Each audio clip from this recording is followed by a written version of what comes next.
사무엘하 1장. 사울이 죽고 난 뒤 다윗은 아말렉 사람들을 물리치고 돌아와 시글락에서 2일째 머무르고 있었습니다. 3일째 되는 날 사울의 진영에서 어떤 사람이 왔는데 그의 옷은 찢어지고 머리에는 먼지를 뒤집어 쓰고 있었습니다. 그는 다윗에게 와서 땅에 엎드려 절을 했습니다. 다윗이 그에게 물었습니다. 내가 어디서 오는 길이냐? 그가 대답했습니다. 저는 이스라엘 진영에서 도망쳐 나왔습니다. 다윗이 물었습니다. 무슨 일이 있었던 것이냐? 어서 말해보아라. 그가 대답했습니다. 사람들이 싸움터에서 도망쳤는데 그 가운데 많은 사람들이 쓰러져 죽었습니다. 사울과 그 아들 요나단도 죽었습니다. 다윗은 소식을 전한 그 젊은이에게 말했습니다. 사울과 그 아들 요나단이 죽었다는 것을 내가 어떻게 아느냐? 그 젊은이가 말했습니다. 제가 우연히 길보아 산에 올라갔는데 거기에서 사울이 자기 창에 기대어 있고 전차와 기마병들이 그를 바짝 쫓고 있었습니다. 그런데 사울이 뒤돌아 저를 보시며 부르시기에 제가 여기 있습니다 하고 말했습니다. 그랬더니 저더러 누구냐고 물어보아서 아말렉 사람이라고 대답했습니다. 그러자 그가 제게 내 옆으로 와서 나를 죽여다오. 내게 아직 목숨이 붙어 있어서 고통스럽구나 하셨습니다. 제가 보니 그가 이미 엎드러진 뒤라 살아날 가망이 없어 보여서 다가가서 그를 죽였습니다. 그리고 그 머리에 있던 왕관과 팔에 있던 팔찌를 벗겨 이렇게 내 주께 가져왔습니다. 그러자 다윗은 자기 옷을 잡아 찢었습니다. 그와 함께 있던 모든 사람들도 자기 옷을 찢었습니다.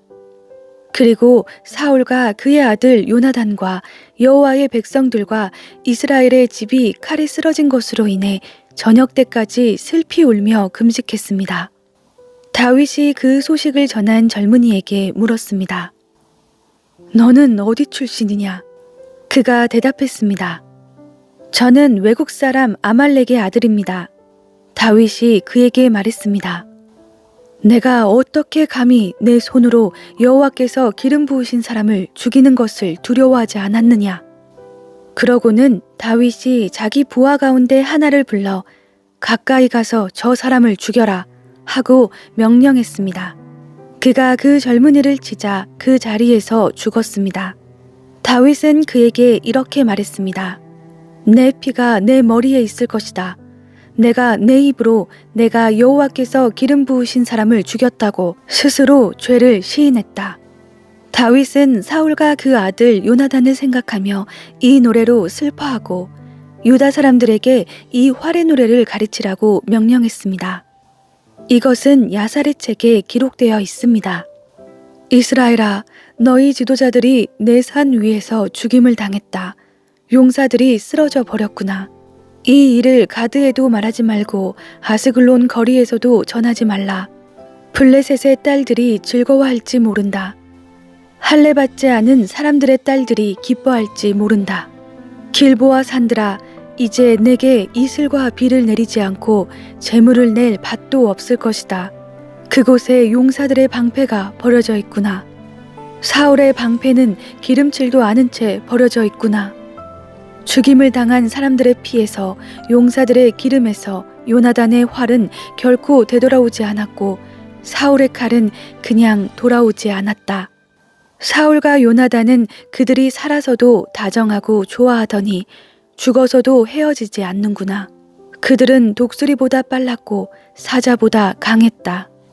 이스라엘의 딸들아, 사울을 위해 울라. 그는 너희를 자줏빛 좋은 옷으로 입혔고 너희 겉옷을 금장식으로 꾸며주지 않았느냐? 두 용사들이 저 전장에 쓰러졌구나. 요나단이 산 위에서 죽임당했구나. 내 형제 요나단이여, 내가 그대를 두고 슬퍼하니 그대는 내게 진정한 친구였기 때문이요. 나를 향한 그대의 사랑은 여인의 사랑보다 더욱 큰 것이었소. 용사들이 쓰러졌구나. 전쟁의 무기들도 사라졌구나. 사무엘하 2장. 그 후에 다윗이 여호와께 여쭈었습니다. 제가 유다의 성읍으로 올라가도 되겠습니까? 여호와께서 말씀하셨습니다. 올라가라. 다윗이 다시 여쭈었습니다. 어디로 올라가야겠습니까? 여호와께서 대답하셨습니다. 헤브론으로 가라. 그리하여 다윗은 그곳으로 올라갔습니다. 두 아내 이스라엘 여인 아히노암과 갈멜 사람 나발의 아내였던 아비가일도 함께 갔습니다. 다윗은 그와 함께 있던 부하들도 그들의 가족들과 함께 가서 헤브론의 여러 성들에 정착하게 했습니다. 그때 유다 사람들이 와서 거기에서 다윗에게 기름 붓고 그를 유다의 집을 다스릴 왕으로 삼았습니다. 다윗은 사울을 장사 지낸 사람들이 길르앗 야베스 사람들이라는 말을 듣고는 심부름꾼들을 길르앗 야베스 사람들에게 보내 말했습니다. 너희가 너희 주인 사울을 묻어주어 호의를 베풀었으니 여호와께서 너희에게 복을 주실 것이다. 여호와께서 너희에게 은혜와 진리를 베푸시기를 빌고 나 또한 너희가 그런 일을 한 것에 대해 그만큼의 보상을 해줄 것이다. 그러니 힘을 내고 용기를 가지라. 너희 주인 사울이 죽었고 유다의 집안은 내게 기름 부어 왕으로 삼았다. 한편 사울의 군대 사령관이었던 넬의 아들 아브넬은 사울의 아들 이스보셋을 데리고 마하나임으로 건너갔습니다. 그는 이스보셋을 길르앗과 아술과 이스라엘과 에브라임과 베냐민과 온 이스라엘을 다스릴 왕으로 삼았습니다. 사울의 아들 이스보셋은 40세의 왕이 되어 2년 동안 이스라엘을 다스렸습니다. 그러나 유다 집안은 다윗을 따랐습니다. 다윗이 헤브론에서 유다 집안을 다스리는 왕으로 있었던 기간은 7년 6개월이었습니다. 넬의 아들 아브넬과 사울의 아들 이스보셋의 신하들은 마하나임을 떠나 기브온으로 갔습니다. 수루야의 아들 요압과 다윗의 부하들도 나가 기브온 못에서 그들과 마주쳤습니다. 한쪽은 못 이쪽에, 다른 한쪽은 못 저쪽에 자리 잡았습니다. 그때 아브넬이 요압에게 제안했습니다. 청년들을 뽑아 우리 앞에서 겨루게 하자. 그러자 요압도 좋다. 청년들을 세워 그렇게 해보자 하고 대답했습니다. 그리하여 젊은이들이 일어나 정해진 수대로 나갔습니다. 베냐민 곧 사울의 아들 이스보셋 쪽에서 12명이 나갔고 다윗의 부하들 가운데서 12명이 나갔습니다. 그들은 서로 자기 적수의 머리를 잡고 칼로 그 적수의 옆구리를 찔렀습니다. 그러자 그들은 함께 쓰러졌습니다. 그래서 기브온에 있는 그곳을 헬갓 핫수림이라고 부르게 됐습니다. 그날의 싸움은 매우 치열했습니다. 결국 아브넬과 이스라엘 군사들이 다윗의 부하들에게 지고 말았습니다. 스루야의 세 아들 요압과 아비새와 아사엘이 거기 있었는데 아사엘은 들노루같이 발이 빠른 사람이었습니다. 아사엘이 아브넬을 쫓아갔는데 그는 좌우로 한눈 한번 팔지 않고 그를 따라갔습니다. 아브넬이 뒤를 돌아다보고 말했습니다. 아사엘아, 너로구나. 아사엘이 대답했습니다. 그래, 나다. 그러자 아브넬이 그에게 너는 좌우를 돌아보아 젊은 녀석을 하나 잡아 무기를 빼앗아라 하고 말했습니다. 그러나 아사엘은 옆을 보지 않고 계속 그에게 따라붙었습니다. 아브넬이 다시 아사엘에게 경고했습니다. 나를 쫓지 말고 돌아가라. 내가 너를 쳐서 땅에 쓰러뜨리게 할 이유가 무엇이냐? 그러면 내가 내 형 요압의 얼굴을 어떻게 보겠느냐? 그래도 아사엘이 물러가지 않자 아브넬은 창 끝으로 아사엘의 배를 찔렀습니다. 창은 그의 등을 꿰뚫었고 그는 거기 쓰러져 그 자리에서 죽었습니다. 그러자 모두가 아사엘이 쓰러져 죽은 곳에 이르러 멈추어 섰습니다. 그러나 요압과 아비새는 아브넬을 계속 뒤쫓았습니다. 그들이 기브온 황무지로 가는 길가에 있는 기아 맞은편 암마산에 다다르자 날이 저물었습니다. 베냐민 쪽 군사들은 아브넬 뒤를 에워싸고 무리를 지어 산꼭대기에 섰습니다.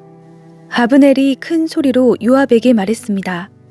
언제까지 그 칼이 사람을 집어삼켜야 하겠느냐? 이 일이 결국 고통으로 끝나리라는 것을 알지 못하느냐? 내가 언제쯤 내 부하들에게 형제들을 쫓지 말라고 명령하겠느냐? 요압이 대답했습니다. 하나님께서 살아계심을 두고 맹세하는데 내가 이 말을 하지 않았다면 내 군대가 내일 아침까지 형제들을 쫓았을 것이다. 요압이 나팔을 불자 모든 군사들이 다 멈추어 서서 더 이상 이스라엘을 쫓지 않았고 싸우지도 않았습니다.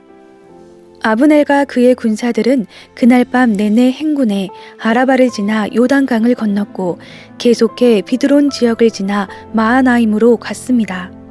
그때 요압이 아브넬을 쫓던 길에서 돌이켜 군사들을 모아보니 다윗의 부하들 가운데 19명과 아사엘이 없어졌습니다.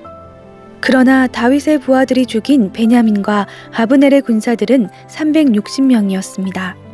그들은 아사엘을 베들레헴에 있는 그 아버지의 무덤에 묻어주었습니다. 그리고 나서 요압과 그의 군사들은 밤새 행군해 동틀 무렵 헤브론에 닿았습니다. 사무엘하 3장. 사울의 집안과 다윗의 집안 사이의 싸움은 오랫동안 계속됐습니다. 다윗의 집안은 점점 더 강해졌고 사울의 집안은 점점 더 약해졌습니다. 헤브론에서 다윗이 낳은 아들들은 이렇습니다. 그의 맏아들은 이스라엘 여인 아히노함이 낳은 암논이고 둘째는 갈멜 사람 나발의 아내였던 아비가일이 낳은 길르압이고 셋째는 그술왕 달메의 딸 마아가가 낳은 압살롬이고 넷째는 학깃의 아들 아도니아이고 다섯째는 아비달의 아들 스바디아이고 여섯째는 다윗의 아내 에글라가 낳은 이드르암입니다. 이들은 다윗이 헤브론에 있을 때 낳은 아들들입니다. 사울의 집안과 다윗의 집안 사이에 싸움이 있는 동안 아브넬은 사울의 집안에서 자신의 세력을 키워가고 있었습니다. 사울에게 첩이 있었는데 그 이름은 리스바이고 아야의 딸입니다. 이스보셋이 아브넬에게 말했습니다. 어떻게 내 아버지의 첩과 잠자리를 같이 할 수 있소? 그러자 아브넬은 이스보셋의 말에 몹시 화를 내며 대답했습니다. 내가 유다의 개의 머리인 줄 압니까? 오늘까지 나는 당신 아버지 사울의 집안과 그 형제들과 친구들에게 충성을 다했고 당신을 다윗에게 넘겨주지 않았습니다. 그런데 오늘 이 여자 때문에 나를 비난하다니 이제 나는 여호와께서 다윗에게 약속하신 그 뜻대로 행할 생각입니다. 내가 그렇게 하지 않는다면 하나님께서 이 아브넬에게 심한 벌을 내리고 또 내리셔도 좋습니다. 여호와께서는 이 나라를 사울의 집안으로부터 옮겨 단에서부터 브엘세바에 이르기까지 이스라엘과 유다 위에 다윗의 보좌를 세우실 것입니다. 이스보셋은 아브넬이 두려워 더 이상 대꾸하지 못했습니다. 아브넬은 곧 심부름꾼들을 다윗에게 보내 말했습니다. 이 땅이 누구의 것입니까? 나와 조약을 맺읍시다. 내가 당신을 도와 온 이스라엘을 당신에게 돌려드리겠습니다. 다윗이 말했습니다. 좋다. 내가 너와 조약을 맺겠다. 그러나 조건이 하나 있다. 내가 나를 보러 올 때 사울의 딸 미갈을 먼저 데려오지 않고서는 내 얼굴을 보지 못할 것이다. 그러고 나서 다윗은 사울의 아들 이스보셋에게 심부름꾼들을 보내 이렇게 말했습니다. 내 아내 미갈을 주시오. 그녀는 내가 블레셋 사람 100명의 포피를 대가로 바치고 결혼했던 사람이요. 그러자 이스보셋은 사람을 보내 미갈을 라이스의 아들인 남편 발기엘에게서 데려왔습니다. 남편은 바후림까지 울며 아내를 따라왔지만 아브넬이 그에게 그만 집으로 돌아가라 라고 말하자 그는 되돌아갔습니다. 아브넬이 이스라엘 장로들과 상의했습니다. 당신들은 전부터 다윗을 왕으로 삼기를 원했습니다. 여호와께서는 이미 오래전부터 다윗에게 내 종 다윗의 손으로 내가 내 백성 이스라엘을 블레셋 사람들의 손과 그 모든 원수들의 손에서 구해낼 것이다 하고 약속하셨으니 이제 그렇게 하십시오. 아브넬은 베냐민 사람들에게도 그렇게 말했습니다. 그러고 나서 그는 이스라엘과 베냐민 온 집안이 좋게 생각한다는 것을 다윗에게 전하기 위해 헤브론으로 떠났습니다. 아브넬이 그의 부하 20명과 함께 헤브론에 있는 다윗에게 가니 다윗은 아브넬과 그의 부하들을 위해 잔치를 베풀어 주었습니다. 아브넬이 다윗에게 말했습니다. 내가 일어나 당장 가서 내 주인 왕을 위해 온 이스라엘을 불러 모아 왕과 조약을 맺도록 하겠습니다. 그러면 왕이 원하시는 대로 모두 다스리실 수 있을 것입니다. 그러자 다윗은 아브넬을 보내주었고 그는 평안히 돌아갔습니다. 바로 그쯤 전장에 나갔던 다윗의 부하들과 요압이 적을 무찌르고 많은 전리품을 갖고 돌아왔습니다. 그때 아브넬은 이미 헤브론의 다윗 곁을 떠난 뒤였습니다. 다윗이 그를 보내 평안히 가게 된 것이었습니다. 요압과 그의 군사들이 도착해서는 넬의 아들 아브넬이 왕께 왔다가 왕이 보내주어 그가 아무 탈 없이 돌아갔다는 이야기를 들었습니다. 그러자 요압이 왕께 가서 말했습니다. 어떻게 그러실 수 있습니까? 보십시오. 아브넬이 왕께 왔는데 왜 그냥 보내셨습니까? 넬의 아들 아브넬은 왕을 속여 동태를 살피고 왕이 하시는 모든 일을 엿보려고 온 것입니다. 요압은 다윗에게서 물러나와 심부름꾼들을 보내 아브넬을 뒤쫓게 했습니다. 그들은 시라 우물에서 아브넬을 데리고 왔습니다. 그러나 다윗은 그 사실을 모르고 있었습니다. 아브넬이 헤브론으로 돌아오자 요압은 마치 조용히 이야기하려는 듯 아브넬을 성문으로 데려가 그의 배를 찔러 죽였습니다. 이는 자기 동생 아사엘의 피에 대해 복수를 한 것이었습니다. 그 후에 다윗이 그 소식을 듣고 말했습니다. 넬의 아들 아브넬의 피에 대해 내 나라와 나는 여호와 앞에서 영원히 죄가 없다. 그 피는 요압의 머리와 그 아버지의 온 집안에 돌아갈 것이다. 요압의 집안에는 성병 환자나 나병 환자나 지팡이에 의지할 사람이나 칼로 쓰러지는 사람이나 먹을 것이 없는 사람이 사라지지 않을 것이다. 요압과 그 동생 아비새가 아브넬을 암살한 것은 그가 기브온 전투에서 그들의 동생 아사엘을 죽였기 때문이었습니다. 그때 다윗이 요압과 자기와 함께 있던 모든 백성들에게 말했습니다. 너희는 옷을 찢고 굵은 배 옷을 입고 아브넬을 위해 슬퍼하라. 다윗 왕은 직접 상여를 따라갔습니다. 그들은 아브넬을 헤브론에 장사 지냈습니다. 왕이 아브넬의 무덤 앞에서 큰 소리로 울자 모든 백성들도 따라 울었습니다. 다윗 왕은 아브넬을 위해 이런 슬픈 노래를 지어 불렀습니다. 아브넬이 어째서 어리석은 사람처럼 죽어야 했는가? 내 두 손이 묶이지 않았고 내 두 발이 쇠고랑에 매이지 않았는데 내가 악한 사람들 앞에 잡혀 죽듯이 그렇게 쓰러져 버렸구나. 그러자 온 백성들이 다시 그를 생각하며 울었습니다. 그때 온 백성들이 나와서 다윗에게 아직 낮으니 음식을 먹으라고 권했습니다. 그러나 다윗은 맹세하며 말했습니다. 만약 내가 해지기 전에 빵이든지 뭐든지 입에 댄다면 하나님께서 내게 심한 벌을 내리고 또 내리셔도 좋다. 백성들은 그것을 보고 모두 좋게 여겼습니다. 그들은 왕이 하는 일마다 모두 좋게 여겼습니다. 그제서야 비로소 모든 백성들과 온 이스라엘은 왕이 넬의 아들 아브넬을 죽일 의도가 없었음을 확실히 알게 됐습니다. 그때 왕이 자기 부하들에게 말했습니다. 오늘 이스라엘에 위대한 사람이 죽지 않았느냐? 비록 내가 기름 부음 받은 왕이지만 나는 이렇게 약하고 수르야의 아들들은 내가 제어하기에 너무 힘겹구나. 여호와께서 악을 행한 사람에게 그 악에 따라 갚아주시길 바랄 뿐이다.